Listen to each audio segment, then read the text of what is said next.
students and welcome to our YouTube channel Delhi Institute for Civil Services. I am your educator Nikhil Saini and I am in front of you with another video lecture. तो आज के हमारे इस video lecture में हम एक concept के बारे में डिस्कस करेंगे, एक टर्म के बारे में डिस्कस करेंगे, दैट इज फाइनेंशियल इंक्लूजन। आज हम जानेंगे एक्चुअली में ये जो वर्ड बार बार न्यूज़पेपर के अंदर आता है, फाइनेंशियल इंक्लूजन जरूरी है अगर हम भारत के अंदर सोशल वेलफेयर करना चाहते हैं, इंडिया को ग्रो करना चाहते हैं, पॉवर्टी हटाना चाहते हैं, तो हमारे लिए फाइनेंशियल इंक्लूजन की बहुत ज्यादा जरूरत है। तो ये टर्म है क्या? तो सबसे पहले हम इस टर्म को समझेंगे, इसके क्या बेनिफिट्स हैं, क्या चैलेंजेस हैं और क्या क्या इंडिया ने इनिशिएटिव लिए हैं, उन सारी चीजों को समझने की कोशिश करेंगे। So first of all let us discuss that what is actually financial inclusion. आप फाइनेंशियल इंक्लूजन किसे कहेंगे, उस चीज के बारे में चर्चा करते हैं। तो डेफिनेशन से स्टार्ट करते हैं। अगर एक बार हमने डेफिनेशन समझ ली तो जिंदगी भर हमारे साथ ये डेफिनेशन रहने वाली है। Financial inclusion may be defined as the process of ensuring access to the financial services and timely and adequate credit when needed by vulnerable section। तो यहाँ पे दो तीन चीजें आपको जो है ध्यान रखनी है। सबसे पहली चीज तो यहाँ पे क्या बताई है कि ensuring access to financial services, मतलब जितने भी तरीके की फाइनेंशियल सर्विसेज हैं वहां पे हम आराम से पहुंच पाए, जैसे बैंक अकाउंट्स और ये सारी चीजें, क्रेडिट, लाइफ इंश्योरेंस, इन सारी चीजों के पास हम आराम से पहुंच पाए। उसमें भी मेन फोकस इनमें किस पे किया है? Vulnerable section. वल्नरेबल सेक्शन अगर इंडियन सोसाइटी की बात करें तो वुमेन एक वल्नरेबल सेक्शन है, ठीक है। Poors are vulnerable section, SC STs are vulnerable section, OBCs are vulnerable section. तो इस तरीके से हम ये कह सकते हैं कि जो हमारे समाज की आखिरी पंक्ति में बैठा हुआ व्यक्ति है वहां तक अगर हम फाइनेंशियल सर्विसेज पहुंचा पा रहे हैं तो हम उसे फाइनेंशियल इंक्लूजन कहेंगे। एक आपने टर्म सुनी होगी इंक्लूसिव डेवलपमेंट, मतलब लास्ट में जो व्यक्ति है उसका भी डेवलपमेंट हो रहा है, तब हम कहेंगे इंक्लूसिव डेवलपमेंट है। वैसे ही फाइनेंशियल सर्विसेज के अंदर, फाइनेंशियल सिस्टम के अंदर अगर लास्ट रो में बैठा हुआ व्यक्ति भी जो है वो इंक्लूड हो रहा है तभी हम उसे क्या कहेंगे? फाइनेंशियल इंक्लूजन कहेंगे। एक समय ऐसा था जब बैंक नेशनलाइज नहीं हुई थी तो गरीब बाहर से बैंक को देखा करते थे, अच्छा ऐसी बैंक दिखती है। अब धीरे धीरे वो अंदर जाने लगे, बट आज भी हम ये कह सकते हैं कि क्या सारा जो सेक्शन है, डिप्राइव्ड सेक्शन है, उसके पास फाइनेंशियल सर्विसेज है? जी नहीं, ये कहना गलत होगा। अब इसकी जरूरत क्या है? वाई की हम बात कर लेते हैं तो हाउ हमारे लिए आसान हो जाएगा हर बार की तरह। तो जब हम वाई की बात करते हैं, पहली चीज तो सोशल वेलफेयर जो है वो आराम से किया जा सकता है। जैसे कि आपने एक कॉन्सेप्ट सुना होगा डायरेक्ट बेनिफिट ट्रांसफर का। अगर किसी को बेनिफिट देना है तो डायरेक्टली उसके बैंक अकाउंट में वो बेनिफिट डाल दिया जाएगा, तो बीच के अंदर जो करप्शन है वो हट जाएगा। तो first point is financial inclusion जो है वो पॉवर्टी को रिड्यूस करेगा, दूसरा करप्शन को रिड्यूस करेगा, तीसरा उनको जो है अनएम्प्लॉयमेंट से एम्प्लॉयमेंट की तरफ लेके जाएगा क्योंकि क्रेडिट फैसिलिटीज मिलेगी, और चौथा हम कह सकते हैं कि उनका स्टैंडर्ड ऑफ लाइफ ऊपर की तरफ लेके जाएगा। आज के समय पे जब हम बात कर रहे हैं तो सारी चीजें इंफॉर्मेशन टेक्नोलॉजी के हिसाब से चल रही हैं, तो एक वर्ग अगर उस लाइन में नहीं जुड़ पाया, एक वर्ग उसमें नहीं जुड़ पाया, तो हम ये कह सकते हैं कि वो जो लाभ मिलना चाहिए उस वर्ग को वो नहीं मिल पाएगा, जो बेनिफिट्स मिलने चाहिए मेन स्ट्रीम सोसाइटी को जो मिल रहे हैं वो उन्हें नहीं मिल पाएंगे। तो इसे हम क्या कहेंगे? इसे हम कहेंगे फाइनेंशियल इंक्लूजन। तो फाइनेंशियल इंक्लूजन की ये डेफिनेशन रहने वाली है।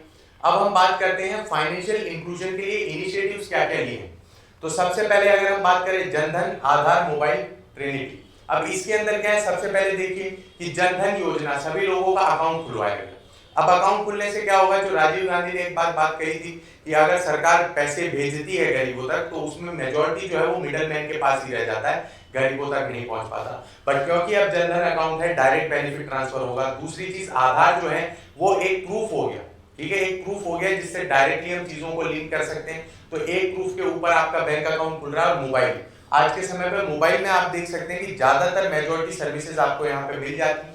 तो जब ये तीनों साथ में मिलते हैं तो हम कह सकते हैं फाइनेंशियल इंक्लूजन। यस और नो? दूसरा हम देख सकते हैं expansion of financial services in rural areas. Rural areas के अंदर अब बहुत सारी ब्रांचेस खोली जा रही, ब्रांचेस। दूसरा सेल्फ हेल्प ग्रुप्स।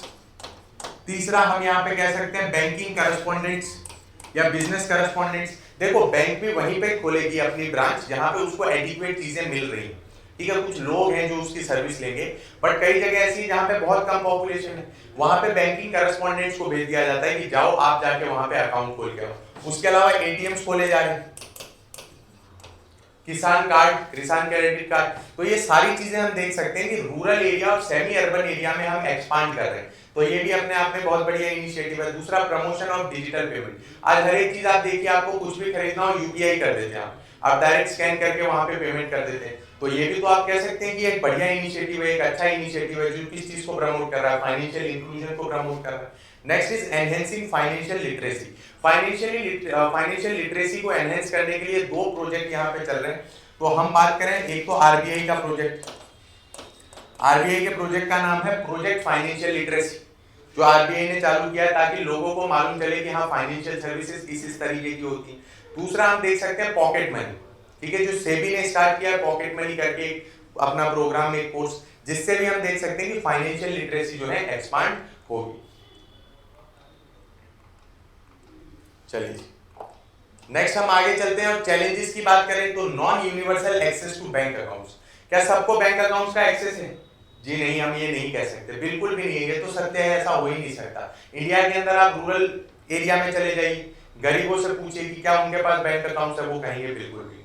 दूसरी चीज, हमारे यहाँ पे डिजिटल डिवाइड है, और डिजिटल डिवाइड दो तरीके की है। एक तो अमीर और गरीब में तो है डिजिटल डिवाइड। आपके पास स्मार्टफोन है, क्या गरीब आदमी के पास स्मार्टफोन नहीं? आपके पास सारी चीजें हैं, लैपटॉप वगैरह, इंटरनेट की सुविधाएं हैं, इंफ्रास्ट्रक्चर है, सारी चीजें, ठीक है। आप ये सोच सकते हो फाइनेंशियल इंक्लूजन का और ये सारी चीजों का, बट आप मुझे ये बताइए क्या गरीब के पास ये सुविधाएं नहीं है? दूसरी चीज, लड़के और लड़की में भी फाइनेंशियल डिवाइड बहुत ज्यादा है। जितना मतलब ये सॉरी डिजिटल डिवाइड, जितने डिजिटल इक्विपमेंट्स लड़कों के पास है उतने लड़कियों के पास नहीं है। तो ये जो जेंडर गैप हो रहा है और ये अमीर गरीब के बीच में गैप हो रहा है, ये हमें मिटाना पड़ेगा, इंफ्रास्ट्रक्चर स्ट्रॉन्ग करना पड़ेगा। उसी के चक्कर में हम क्या ले पाएंगे? फाइनेंशियल इंक्लूजन ले पाएंगे, वरना हमें भूल जाना चाहिए इस चीज को। Second, deficit in implementation. हमारे यहाँ पे प्रोजेक्ट बहुत बढ़िया बढ़िया बनाते हैं, हम शानदार प्रोजेक्ट बनाते हैं, पर उन प्रोजेक्ट का इंप्लीमेंटेशन ढंग से नहीं कर पाते। तो इस कंडीशन में हमें इस चीज का ध्यान रखना है कि यहाँ पे इंप्लीमेंटेशन बहुत बेहतरीन होनी चाहिए, अच्छी इंप्लीमेंटेशन होनी चाहिए, ये चीज। Next is informal and cash dominated economy. 81% ILO international labour organisation के अकॉर्डिंग 81% लोग जो हैं वो कैश डोमिनेटेड इकोनॉमी के पार्ट है, मतलब कैश में ही ट्रांजैक्शन हो रहा है इंडिया के अंदर ज्यादातर। तो ये भी अपने आप में एक बड़ा चैलेंज है। आप फाइनेंशियल इंक्लूजन करोगे कैसे? आपके बैंक में अकाउंट में पैसे आएंगे, वहां से आप टैक्स वगैरह भरोगे, तो चीजें ये जाएंगी, वरना है ही नहीं। और लोगों के पास कहां से फिर बैंक के थ्रू लोन लेने की सुविधा मिल पाएगी? वो पॉसिबिलिटी भी नहीं हो पाएगी। तो ये चीजें हम यहाँ पे देख सकते हैं, right. So this was all about financial inclusion.